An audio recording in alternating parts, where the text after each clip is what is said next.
হোসেন ভাই কেমন আছো? জি আলহামদুলিল্লাহ।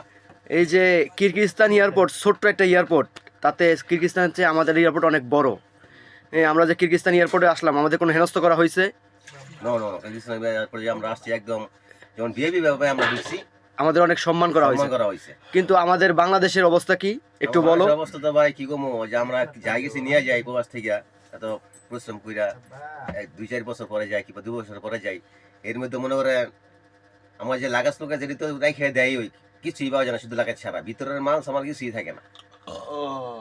মানে বাংলাদেশ সরকার এই নেয় না, বা সরকার চেলাবেলারা নেয়, হেরাই কইতে পারবো কার দায়িত্ব রাখছে, দায়িত্বের লোকজনই চুরি করে। কিন্তু আমরা তো অনেক জিনিসপত্র নিয়ে যাই। তুমি কিছু বলবা? হ্যাঁ আমি বলবো। বলো বলো, তুমি বলো, সোজা বলো। আমি ভাই বলি। আচ্ছা বলো। পরে একটা লোক ছিল, বেটে তখন লোক নাই। 1 মাস পরে আইছে, 1 মাস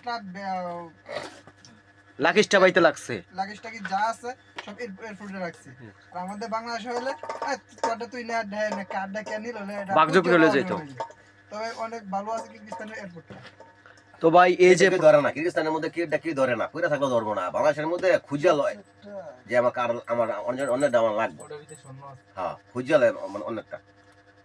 তো আমি প্রবাসীদের, আমরা প্রবাসী, দেখেন আমাদের অবস্থাটা। এই ট্যাপটা কিরগিজস্তানে 50,000 সুম, ঠিক আছে? এই যে ছোট ভাই এই যে কিছু এটা বলবো। কিনছি 50,000 সুম, ঠিক আছে? আর বাংলাদেশে হইলে এটা মানে কি বলতাম যে এই দামে তো পাওয়া যাইতই না, চার্জ তো কমসে কম 70,000 টাকা লাগতো। 70,000 টাকা লাগতো। আর এটা একদিন চার্জ দিলে, হ্যাঁ একদিন চার্জ দিলে এক সপ্তাহ যায়। এক সপ্তাহ ঠিক চলে আছে, যায়।